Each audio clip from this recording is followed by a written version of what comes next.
कैसे हैं आप सब। यकीन है आप सब ठीक होंगे। अल्लाह मियां आप सबको खुश-खुर्रम पुरसुकून और मुतमईन रखे। और आज 6 सितंबर के हवाले से एक प्यारा सा छोटा सा पैगाम मैं लेकर आई हूँ कि बड़ी मेहनत से पाया है हमने अपना प्यारा सोना सजीला वतन।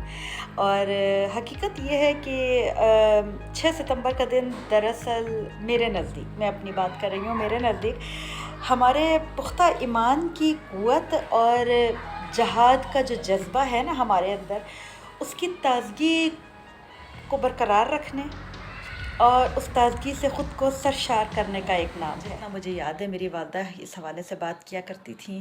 एक दफ़ा बता रही थीं कि हम लोग छोटे छोटे से थे और स्कूल गए हुए थे, और स्कूल से जब वापसी आ रहे थे तो हमें धमाकों की और पटाखों की इस तरह की ना आवाज़ें आ रही थीं। तो हमने घर आकर अपने बाबूजी से पूछा, यानी मेरे नाना से, तो हमने घर आकर अपने बाबूजी से पूछा कि ये आवाज़ें आ रही हैं तो सब खैर है। रेडियो लगा के देखा है तो उन्होंने कहा कि जो हमारे नाना थे, ज़ाहिर सी बात है उस ज़माने के लोग भी सादा और मासूम हुआ करते थे और मीडिया इतना फास्ट भी नहीं था। तो उन्होंने कहा कि पाकिस्तान जंगी मशक़ें कर रहा है ताकि उसको किसी भी किस्म के हालात से न बर्दाश्त होने का ना उसको मौका मिलेगा तो वो उसके ऊपर पूरा उतरेगा। तो वो जंगी मशक़ें कर रहे हैं तो कोई मसला नहीं है।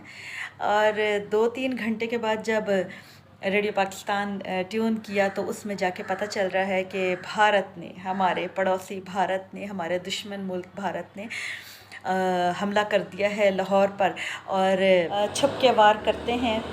तो उस वक्त के जो भारतीय वज़ीर आज़म थे लाल बहादुर शास्त्री, वो जीत की सलामी के लिए इस कदर बेताब थे कि वो लाहौर में कॉकटेल सजाने के ख्वाब सजा रहे थे कि शाम को लाहौर में पार्टी होगी और लाहौर फ़तह हो गया तो समझे हमने इस मुल्क को फ़तह कर लिया। लाहौर पर इस तरह से अचानक से हमला कर दिया और फिर कई घंटों तक जो है इस महाज पर वो छीना झपटी करते रहे, जो कि उनकी आदत है।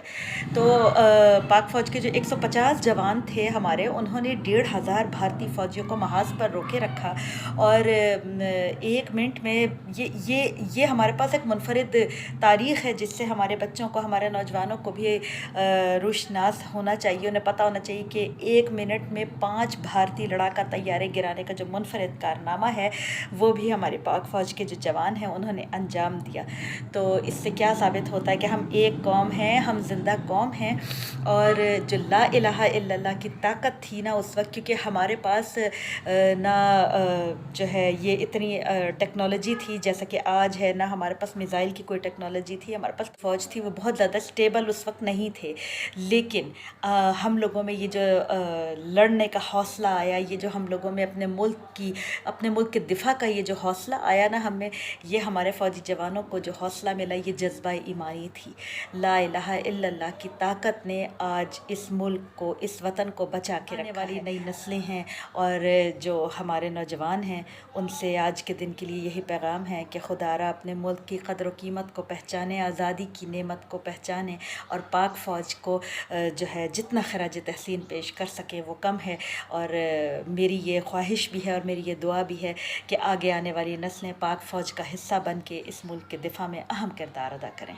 अल्लाह हाफ़िज़।